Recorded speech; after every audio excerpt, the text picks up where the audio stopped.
Welcome to Inspire Campfire, a podcast where ordinary people tell their stories of extraordinary adventure. These are campfire stories meant to inspire the rest of us to light the fire within, get outside, follow our dreams, and return to tell our own stories. Ready? Let's strike the match.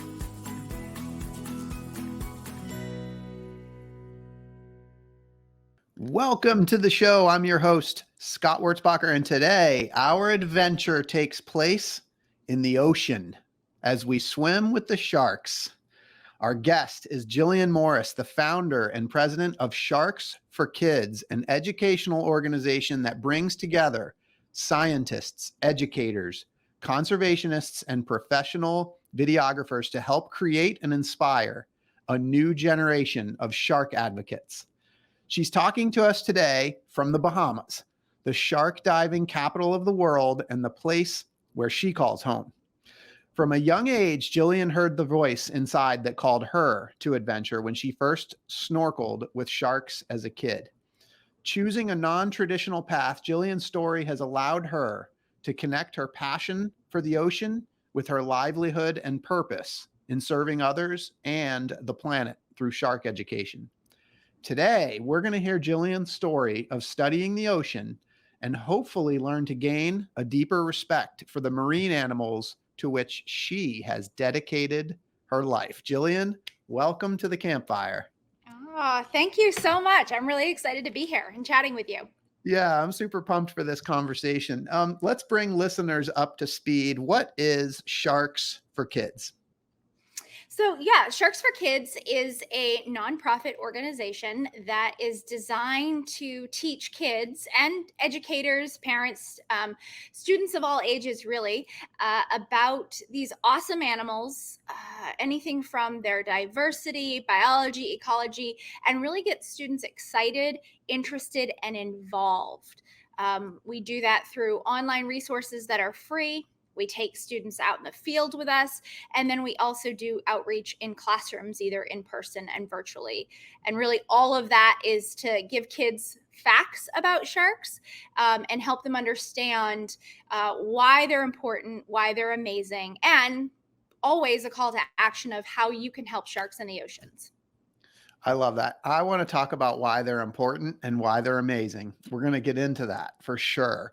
I want to start, though, by kind of going backwards in time a little bit and talk about how you got to this place where you were able to create this amazing educational experience for kids about something that you love so much. Can you take us back and let's kind of start from the beginning? You grew up in Maine, and how did this love for sharks begin?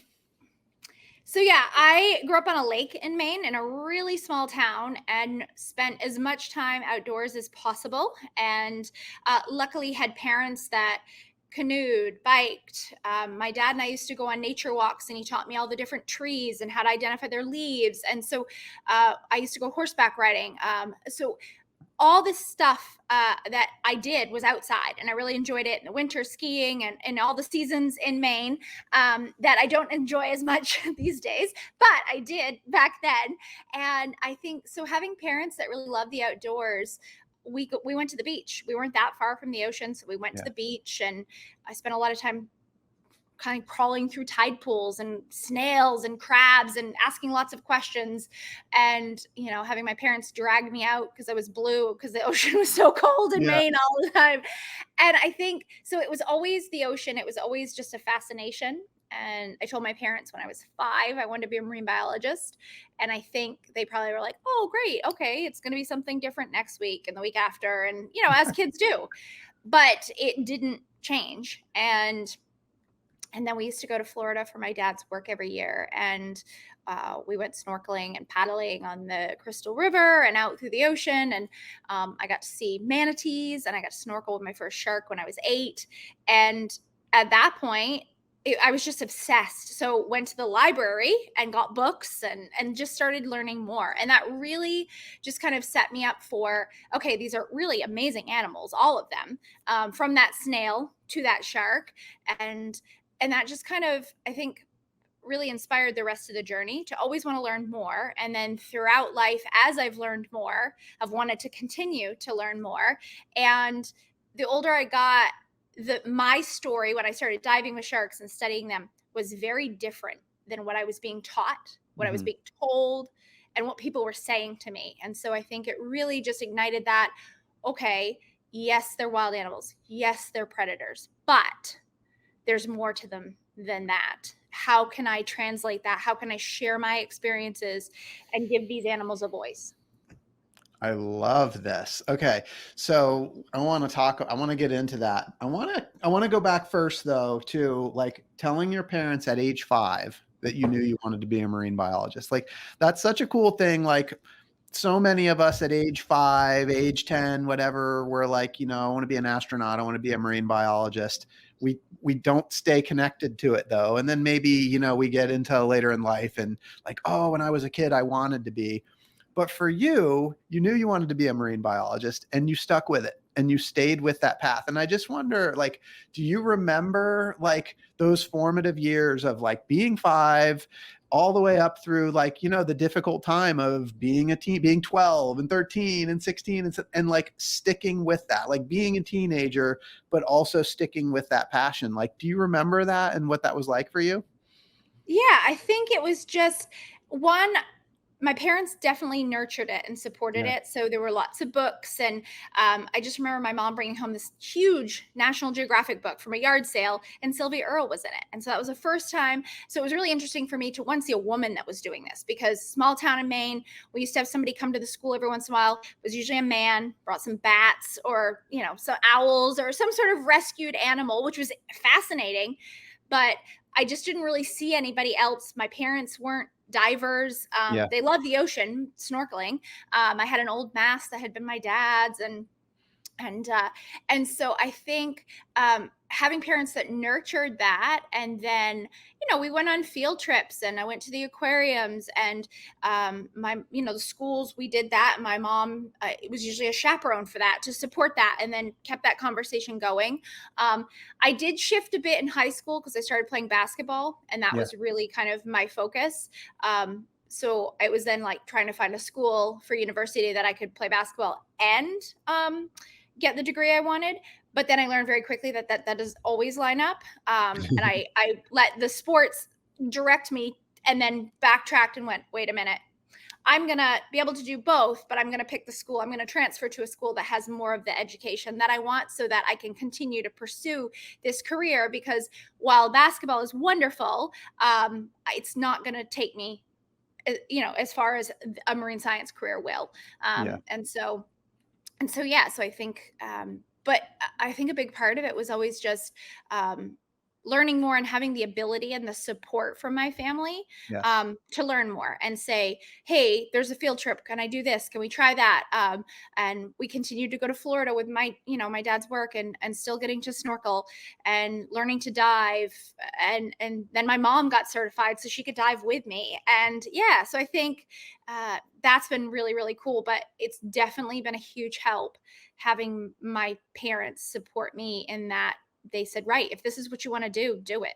Yeah, that makes sense. So it's a passion that was really nurtured, encouraged, supported, and you were in a position to be able to kind of carry that into college and study. And so, before we get into the discussion about sharks, like I wonder if we can go there, just kind of talk about your education. You've had some very cool field experience as well. So I'd love to sort of dig into that a little bit. Can you tell us a little bit about your education and then getting into the field? Yeah, so when I transferred, I pursued, at the time, the university offered a behavioral biology. So Mhm. I was like, ooh, this is animal behavior. Why do sharks do what they do? How interesting. And it was actually in one of my animal behavior classes, I met a girl who was like, oh, my cousin has a research vessel in the Florida Keys. You should apply. They take on interns. And I said, oh, this is amazing.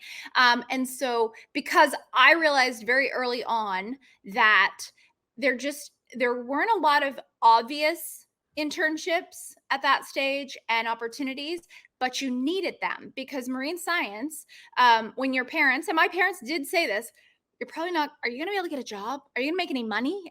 Because that is also very true. It's very, very competitive, Mhm. because there are so many people that want to have that job, right? And then less follow through with it, but still, you walk out and you're ready to save the world and save the oceans, and then you go, oh, what am I? It's not maybe as clear cut as some other career options. Um, and and so yeah, I realized very quickly that those opportunities and anything I could do to go work on a boat, learn to dive. I worked at a seal rehabilitation center. I wanted nothing to do with seals, but it was there, and I learned vet tech skills. I learned all that stuff. So I do tell people, especially when they're asking, "How do I get into this field?" Yeah. Be open to trying things, because you might surprise yourself, but you also might just learn something you definitely don't want to do. And that is also very valuable. Like 100%, I never want to work with seals. I don't. Like, they're fine. I know that, like, they have an important place. But yeah, that was not for me.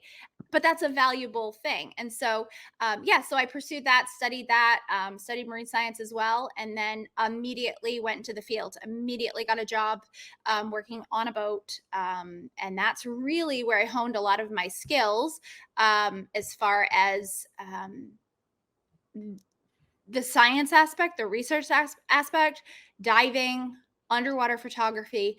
I was really lucky because the boat allowed for all of that to be possible, and encouraged, and didn't say, "Oh, you're a woman, that we're going to have the guys on the boat do that."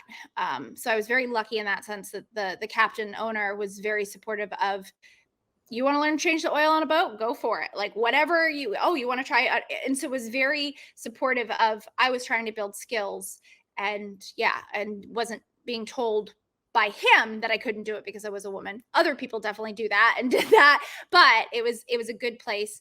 And honestly, that just kind of, one thing led to another, and just sort of collected all these experiences and skills, which Yeah. helped me kind of land where I am now. Yeah. I'm curious, like in that place where you're going from, like when you're going into studying marine biology, like in college and beyond, like before that, when you were kind of thinking through that, and I know you grew up in Maine, like what was the environment like for you in terms of like your peers? Because I know this is kind of a non-traditional path, and I'm just curious, like, did you feel like supported by your peers, judged by your peers? Like, what were the other kids in your class up to when you were deciding that this was the path you were going to take? I mean, in high school, I think there were a few other people that were like, "Oh, that'd be cool." I think, that Yeah. sounds like a fun thing. Nobody, I think, quite as serious about it. Hmm. And I think a lot of times when you're in high school, there's so much going on, right? As a teenager, Yeah. and everyone's so self-involved. You really are at that stage in your life, because, you're figuring all these things out. You're kind of in this amazing time of really becoming yourself, right? And you're dealing with all the stress and drama of being a teenager. um and so I don't know that, none of my closest friends wanted to do it, and I don't remember any of my friends thinking it was weird. I definitely did date a guy from high school into university, though, that was like, "What are you going to do with that? How are you going to do that?" And I was like, "Well, okay." And he wanted to be like an accountant or something. I'm like, Yeah. "Well, what are you going to do with that?" I Yeah. mean, so it's, to me, it just didn't seem like an odd thing. But I think other people were like, "Oh, she's not gonna, yeah, Yeah. okay, whatever." They just assume that you're not going to. And I've even had teachers message me and friends and stuff going, "Wow, you're doing it. You did it." I'm like, "Yeah, I told you I was going to do it. I wasn't Yeah. kidding." Well, Like, and I'm curious, like, did you ever feel like, you're headed down this sort of, I mean, I'm calling it a non-traditional path, right? But I'm curious if you ever felt like you were being pulled back to a traditional path, or if you were like, if you were focused on the goal and you were always headed that way, or did you ever feel like you were being pulled back? Did you ever feel that pressure? I don't. I'm sure, like, some of my family, luckily not my parents, but there's probably still some of my family that doesn't completely understand what I do to this day. And yes, of course, there is certain there was probably more societal pressure too. Like I've had people say, when are you going to get a real job? When are you going to settle down and do this? Yeah. And I'm thinking, well, I'm successful by my definition. Yeah. I'm happy. I'm doing what I love. I get to, I can support myself and my family doing something I love, which is also helping the planet. So I'm not I don't ignore my privilege in the place that I did have support from my family to do this, but I also just decided that I would be told, and I was told, oh, this isn't why you're the only woman. What are you doing? This isn't for you. Whether it was diving, the media, the science, like this is what men do. We're not going to hire you because you're a woman. All of that, and I just decided that I didn't care what they said, and I was going to keep working towards it. And yes, did I get discouraged? Yeah, of course, it was hard. Some days a lot harder than others. I mean, I definitely had days where I was on a boat and went and just cried because I was just like, this isn't worth it. Like being treated like this stress. But then you come out, you wipe yourself off, and you go out and you just do it. And again, I thank my parents for giving me, they never said, oh, come home. Oh, don't do that. What are you doing? Why don't you get a real job? But luckily, it was never them and so I think when I always knew that no matter what, that I had, and I had friends too. I had other friends that were doing kind of I had a friend that had picked up and moved to California from Maine, and everyone was like, what are you doing? And so we kind of got each other because we were doing different things. And so I'm really lucky that my family is like my parents. I had really good friends, and I had some incredible mentors as well that reminded me why I was doing it and reminded me that nothing worth it is easy. I mean, that's the truth. And so having really strong mentors that were wonderful, supportive, and that community that I had built made a lot of this possible. Yeah, I love this, and you said something that really struck me, and I just want to point it out, and maybe we can go a tad deeper on it. But you just said, "I'm successful by my definition," and I think that's so important. That was such a cool statement that you made, because I think so many of us sometimes get caught up in living somebody else's definition of success. And for you to just be able to say that matter of factly, it's amazing. I just wonder if you might be able to share a few more thoughts on that, and maybe even what that definition of success looks like for you. Yeah, I think it's happiness. I mean, I created the job that I do now didn't exist. I didn't go apply for this specific job. I created it. It's not for everybody because it's been extremely hard work to get here. And it's not as consistent as what some people are used to. And I think for a lot of people, success is the 9-to-5 job, the house, the fancy car, the fancy vacation, jewelry, whatever it is that you define, the things that you buy, right? The money that you spend things on. And even like my husband and I, we didn't wait till we were retired to get the house in the Bahamas. We said, right, this is what we want to do because this is where we want to be. How do we do that? What do we have to do to make that possible, to start living life on our terms? And we did that. And we, from everything from when we got married, and I was older when I had my daughter, and people start saying, oh, are you gonna have kids, and judging you on that and all, and because that's what their definition of what a woman success or whatever. But my idea of it is I love what I do. I love the flexibility I have. I love the life that we've worked hard together to create. I don't have a 9-to-5 job. I am my own boss. I'm raising my daughter in an incredible place. And, my daughter was out seeing sharks yesterday, and we were hunting for hermit crabs. And that's really incredible to me. And that is success, is now I'm sharing that with my daughter and setting her up to fulfill and follow her passions and her dreams, and letting her know that it's okay if it's different than what somebody else defines for you. Such a great role model for her. You talked about in that those first research opportunities, you're working on a boat, building skills, learning how to dive, all of this. I mean, I just want to stop for a second. what was it like for you to be able to work on a boat on the ocean? Like, I mean, it sounds pretty amazing. Yeah, well, I'd been on boats. You know, we had a boat. My grandparents had boats, Yeah. and oops, sorry, you're gonna want to. I thought my phone was down. Sorry, you're gonna want to edit that. I will All make sure good. it's down. I thought it was all sorted. All good. Yeah, I'll start that over. Hang on. If you want me Okay. to like lead you back into that, I can ask the Yeah, question. so I had always been around boats. Yeah. My dad had a canoe building business, so canoes, kayaks. We my dad had been a lobster fisherman before I was born, and Cool. so he was very boat savvy. And then yeah, so I spent a lot of time on boats from a very young age. And my dad was also very much, you're going to learn how to tie knots, you're going to do all these things. And so I think I just had a natural draw for wanting to do that. I love being on the water. I love being in the water, but I love being on boats. I always have. And yeah, so I feel like building those skills and having that time was really exciting. Obviously, it was nerve-wracking. Small town. Now you're going out into the big wide world to figure things out. And yeah, it was hard. I had moved far away from home. I had moved far away from home, from Maine to Florida, to the Florida Keys, like Key Yeah. West. So pretty Yeah. much.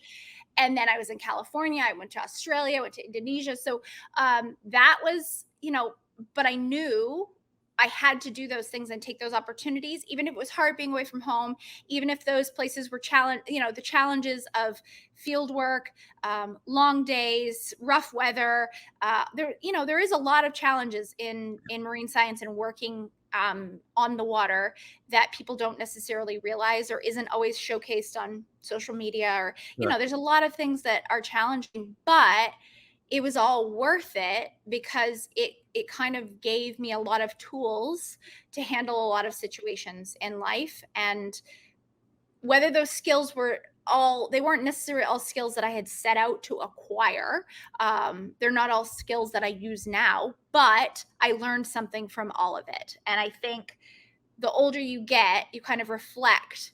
And I've always tried to say, okay, well, maybe that didn't work out, but what can I take from it? What did I learn? All right. I'll never do it again. I won't work for them. I won't go there, this or that, whatever.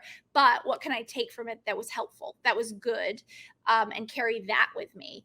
Not always easy, right? It's not perfect, and you do the best you can, but really did try to do that, especially when it was really challenging.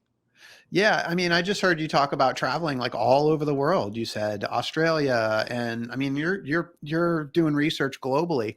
I'm curious, and then you talked about some of the lessons that you learned and the hard work. Obviously, it's not all vacation; it's not all sunshine and calm weather, right? But I Mhm. wonder if you could share maybe a couple of stories of your field research and some of the lessons that you learned.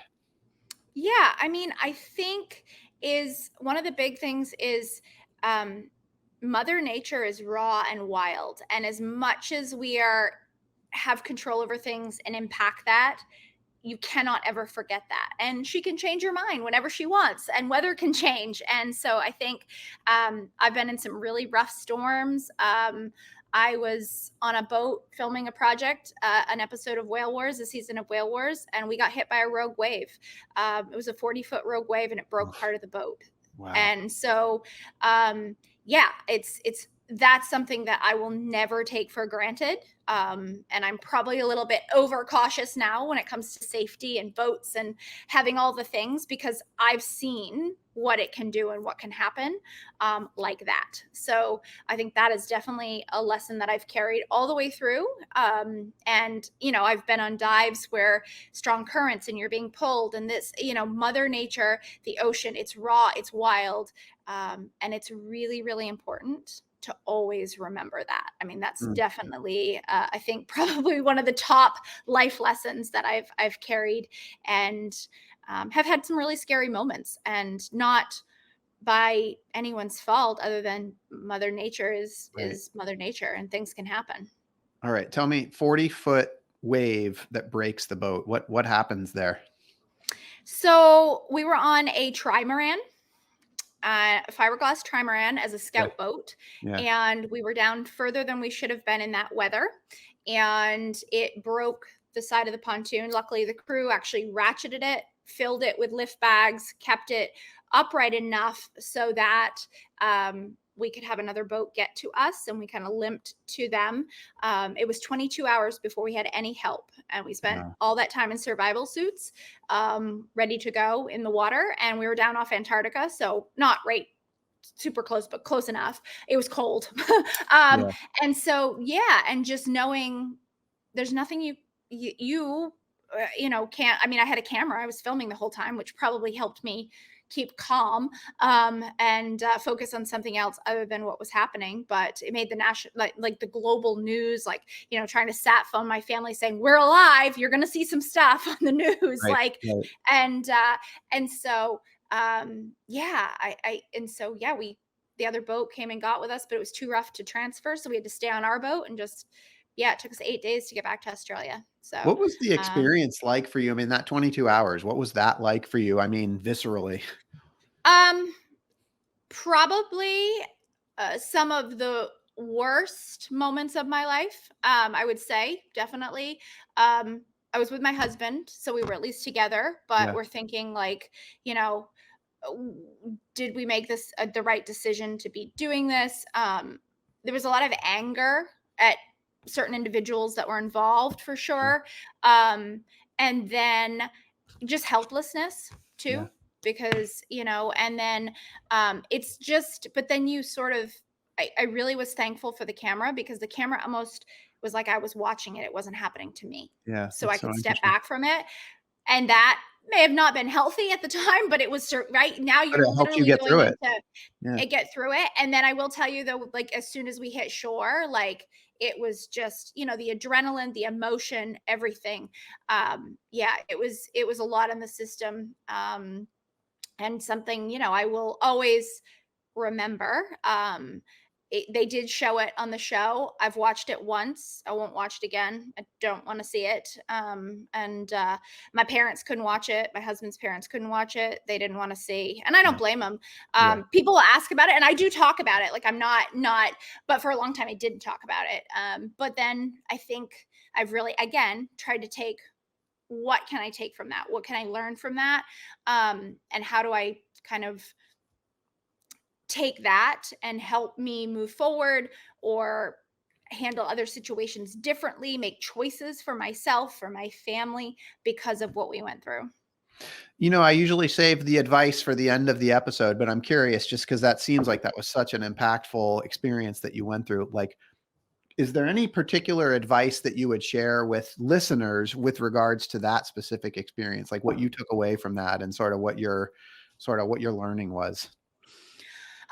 Own your feelings, and don't compare yourself to how someone else dealt with it and experienced it, because I saw, even with my husband, how he handled it after was very different. He'd spent a lot of time working off Antarctica and on boats. And I think he was far more comfortable with what had happened than I was.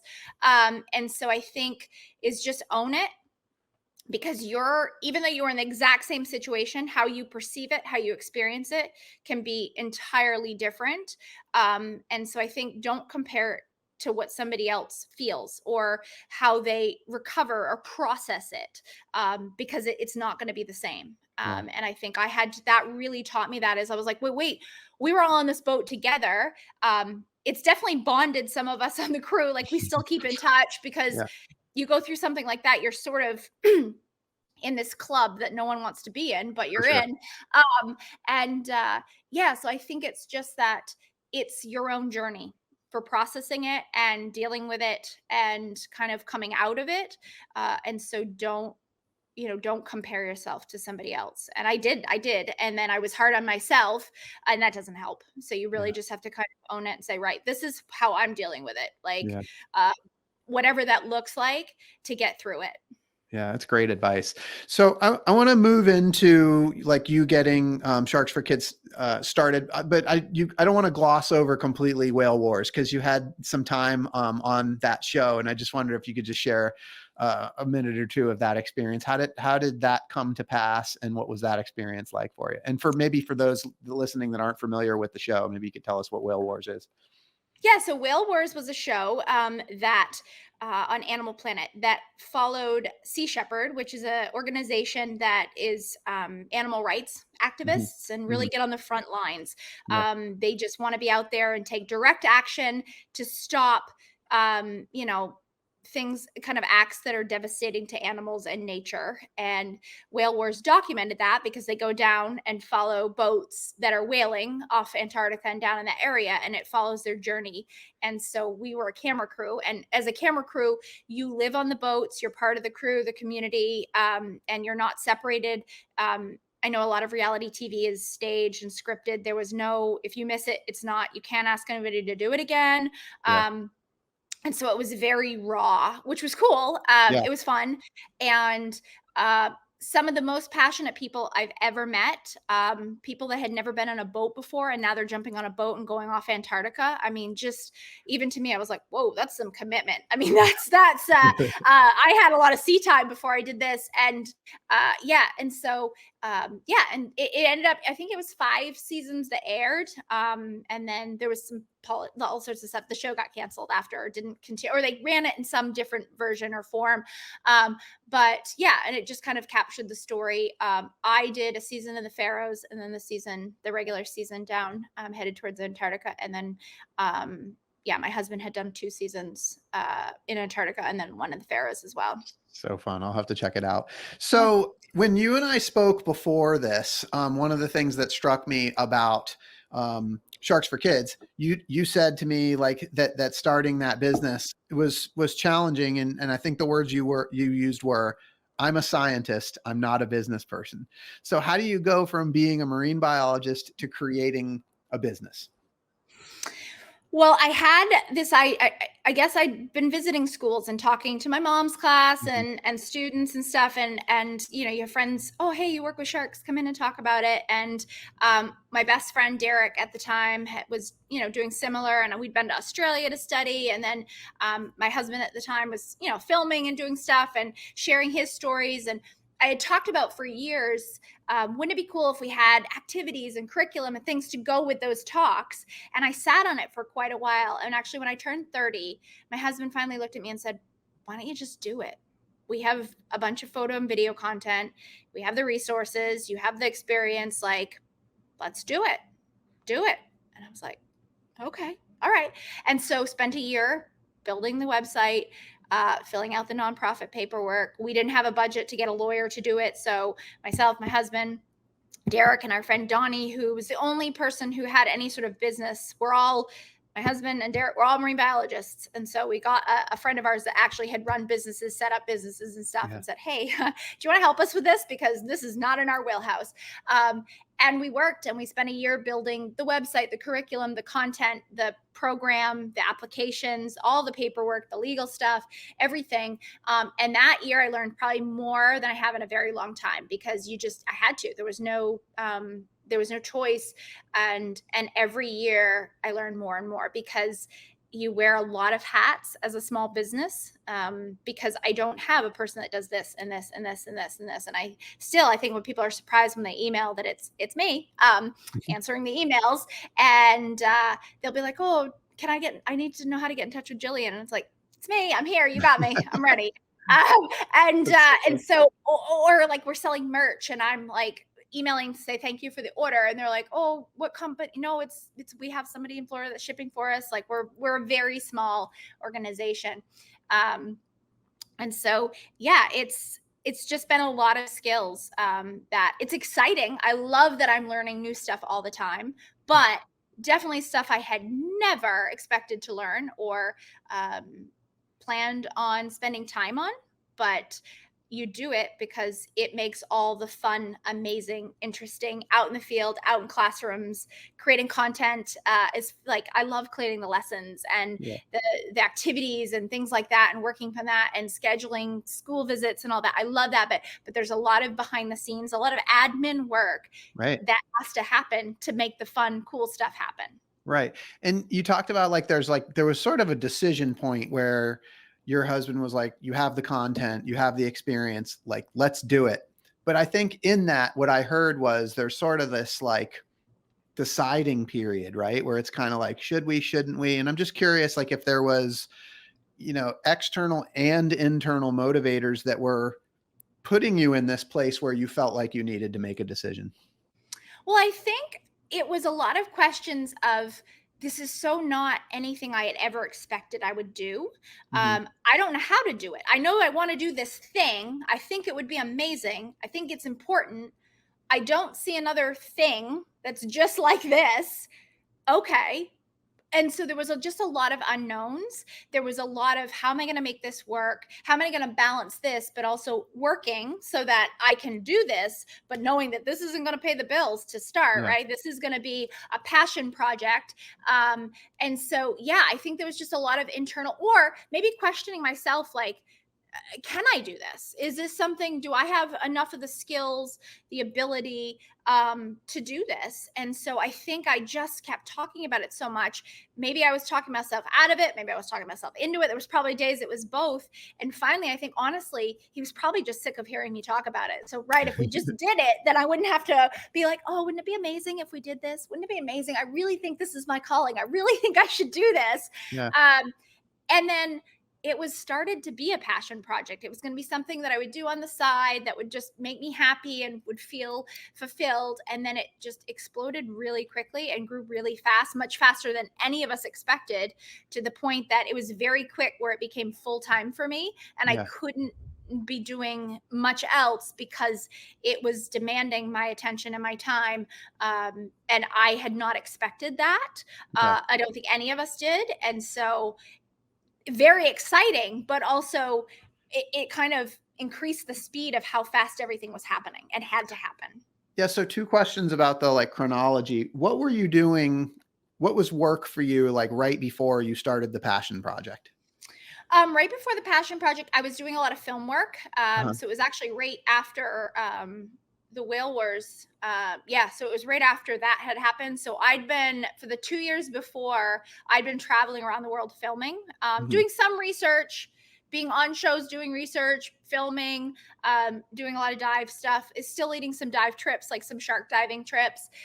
And so just kind of, yeah, for 2 years had been pretty much living out of my suitcase, just working Yeah. all over the world and just, living the life that I had been able to create and loving that. And then I think probably part of me was like ready to have a sort of a space, a base, Yeah. something that was my own.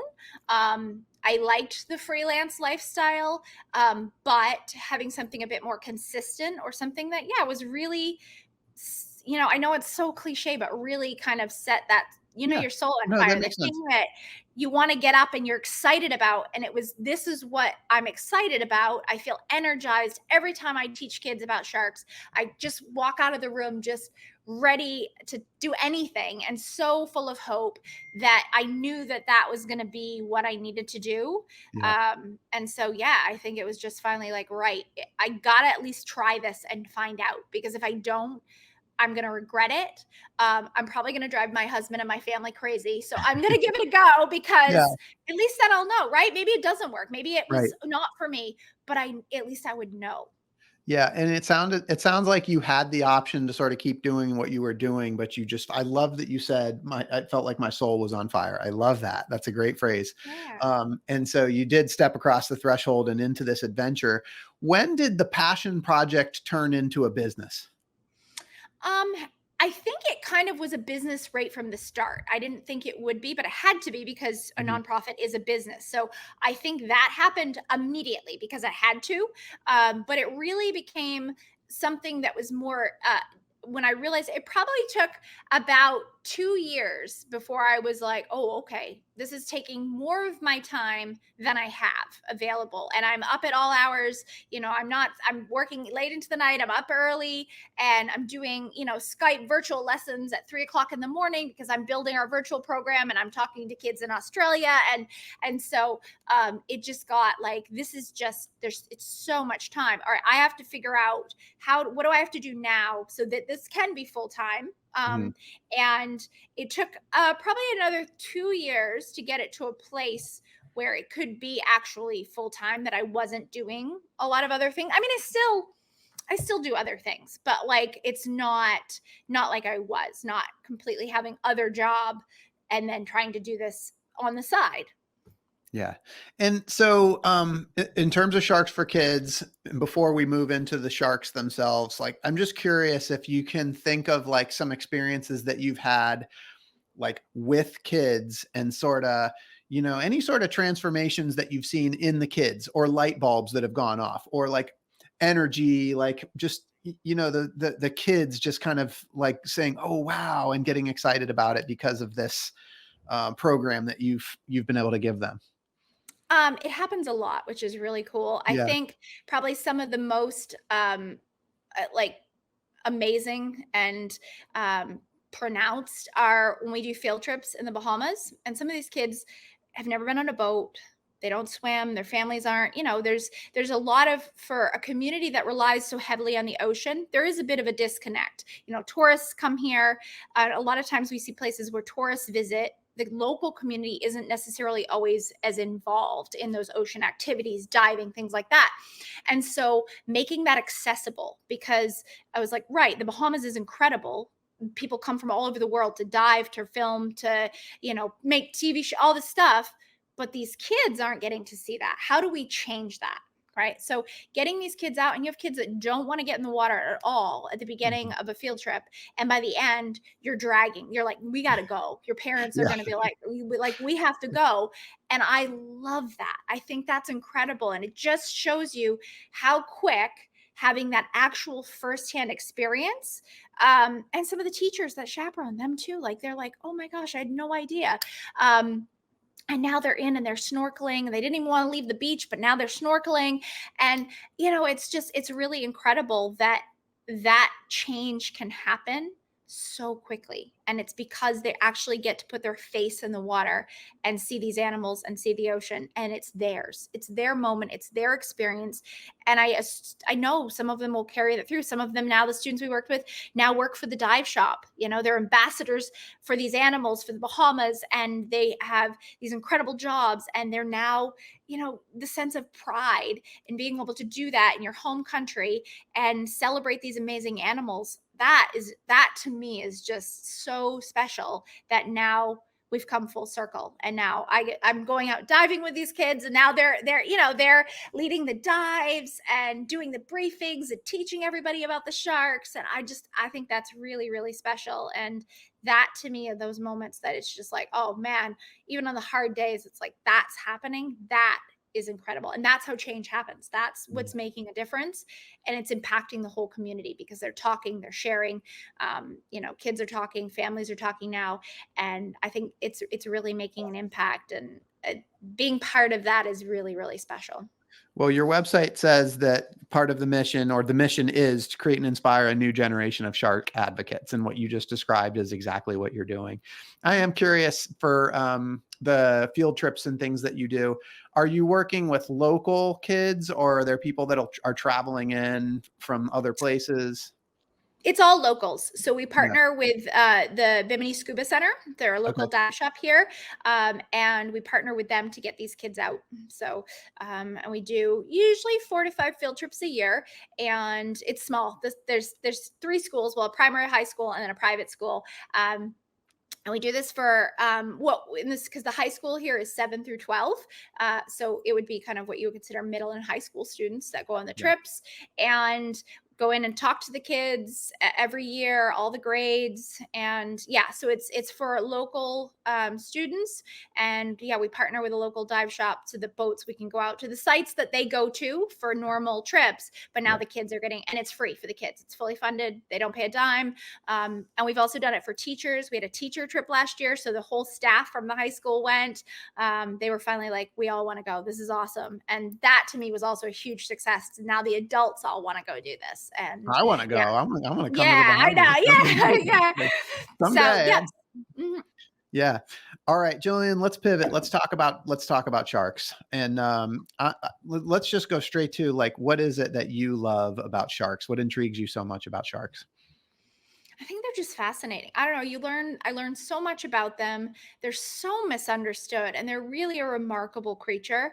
And every time I'm in the ocean in general, I feel very lucky. I love it. It's an incredible place. It's quiet. There's this sense of peace. But then when you add these big, beautiful animals that you actually get to share the space with, it's really incredible. I don't even know if I have the words for it. It's just, they're such a fascinating animal. And to be able to be that close and to see them in their world on their terms, is really, really unique. And it's every time is different. Every single time is different. It's, you might see the same exact sharks, but the experience is different every single time. That's fun. It's exciting. Yeah. It's interesting. You said Yeah. fascinating. I wonder if you might be able to describe what fascinating means. I think it's a bit mysterious. It's a Mhm. bit just in awe of what they Yes. are, what they can Mhm. do, for how long they've been around. If people don't know, sharks have been around since before the dinosaurs, since before trees. How can you not appreciate an animal that's been around? Yes, they've evolved. Yes, not the same species, but I think even if you don't like sharks, you got to appreciate that's pretty awesome. Yeah. Yeah. And so, yeah. And you don't have to love something. I get it. They're not cute and cuddly, and it's not an animal that everyone loves. And you don't have to love sharks, but you can respect them and understand how important they are for keeping oceans healthy and balanced, which affects all of us, no matter where we live. So you don't have to love them, but they need your respect, and they need you to understand that they have an important role that actually does impact our lives and the oceans, no matter where we live. Yeah, and you used one of my favorite words, which I've talked about with many guests on this podcast. It's the word awe. And the definition that I most love is a reverential respect mixed with fear and wonder. And I feel like that's very fitting for this discussion and for the shark. And Yeah. one of the things that we talked about a couple week or so ago when we first connected was the idea of like, I asked you, I mean, I think there is sort of a general, maybe this is a generalization, but a fear about sharks, right? Mhm. And your response was they're not to be feared, they're to be respected. And I wondered if you could just kind of share a little bit of wisdom on that. I think people fear the unknown, right? And we're taught to Mm, fear things with teeth, and that can be, and they've been portrayed as monsters in media, big snakes, alligators, and maybe that natural fear that animals bigger, either we run away from them, and so I think there's probably some instinct in there. The ocean's vast; it's a huge place. I talked about the raw wildness of it, and so yeah, I understand why people are fearful. Bites do happen. It's very rare, but it does happen. And so it's very easy to fear something you don't really understand, or that is a large animal. I mean, not all of them are large. Very few of them are actually large animals, but the ones that people fear are the big ones. They're not fearing the pocket shark that's this big. They're fearing the great whites, the tiger sharks, the bull sharks. But then that fear is sort of like it's magnified because the media, horror yeah. monster, man eater, killer, all the stuff that the movies, different media spins on it. And so, yeah, I think it's just, it's kind of played into our own natural fears. But for me, is you can be afraid of something, not love it, but still respect it and respect its place. Okay. Like um, people can understand that, they don't like spiders, right? But maybe you can understand that they have a place. So you don't have to put spiders all over yourself or get a pet spider, or go to Mhm. watch spider movies, but you can respect that they have a place. And I think that's what I want people is, and it's never to be complacent. They're not pets. Sharks Yeah. are wild animals. I am not trying to snuggle them. I'm not trying to cuddle, pet them, touch them. Yeah, we handle them when we're tagging them, but I'm not underwater like trying to touch them. Yeah. And I know people do that. I don't agree with it. I just think that they're wild animals. And yeah, it's just really about respect. And I do believe that you can still respect something even if you're a bit nervous about it or you are afraid of it. Those don't have to be mutually exclusive, those Mhm. feelings. Mhm. Yeah, and so the other thing we talked about was that sharks are intelligent animals, and I wonder if you could talk a little bit about that. Yeah, they are. I think people think they're these mindless eating machines, but they're not. They have favorite foods. They're designed to eat specific foods. And some of them have complex social structures. They can learn from each other. There's been experiments done where sharks push buttons, open boxes, swim through mazes.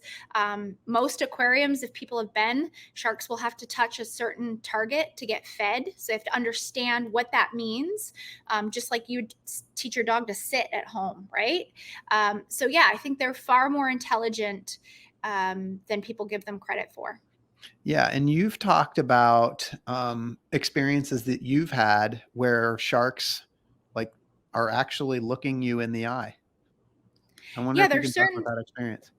Yeah, there's certain species, tiger sharks for one, that will make eye contact. And it's just I don't know what else to compare it to, because here's a 10, 12-foot animal. It's a wild animal and it looks at you. And that I imagine people might have it.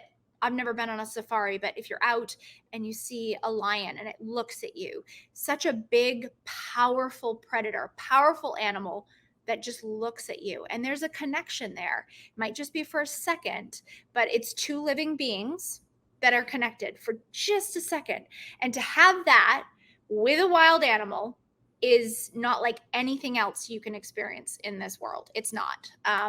And I think that is why the fascination, why I think they're remarkable, is those are those moments that are really, really precious. They Yeah. don't always happen, but when they do, it's just like, wow. Okay. So and what I want to kind of finish with is you said when we first spoke that the ocean is your church. And you just talked about that connection that you make with an animal, even if it's just for a split second. I wonder if you could try to describe, you said it's like nothing else in the world. I wonder if you could try to describe what that feeling is like for you when you connect with an animal like that. I think it's almost a sense of understanding, a sense of respect. Like, we're both in this space. Hmm. Um, Hopefully, the shark understands I'm not a threat. I'm not threatening it. It doesn't feel threatened. I don't feel threatened. But we're just sort of sharing this same space, this same moment, Hmm. um, with no common language, not much really in common at all, other than, we're living beings. Uh, but in that moment, we're sharing that space and that connection. So yeah, I think that that's what makes it really, really unique, is it's simply two kind of living things that are extremely different, um, but sharing that moment in time, that space together. And that, I think, is just, it reminds you of just how much bigger everything is, and we're just a Yes. small little speck. And that's two small little specks have manage to find each other and Yeah. connect in everything that's happening in this big space, this vast, endless space. When you think about it, it's crazy that it even happens. Yeah. So the ocean is your church. What happens to you when you're in the ocean? It's where I go when I'm sad. It's where I go when I'm happy, when I'm need to think out loud, when I need to reset, and it's quiet. I have a 3.5-year-old. She's busy. I have a lot of things in my day that are busy, and emails and the phone and all the things. And the ocean is quiet, and it's where I always reset. I've always found that. It's just, there's no expectations, there's no demands.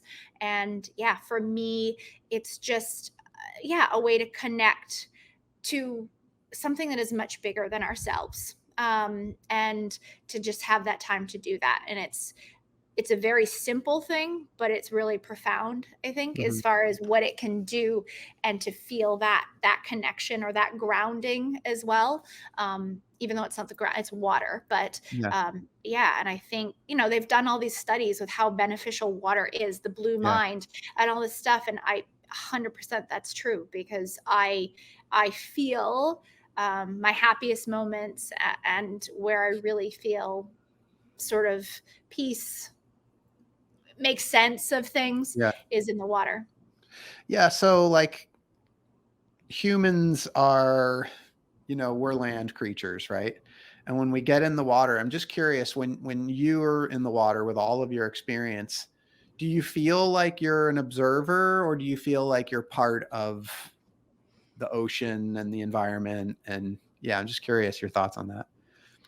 I try and be part of it. I like to think, the animals are allowing us to be there. And so you are part of it. Certainly when I'm free diving, I feel more part of it because I don't have all the other gear.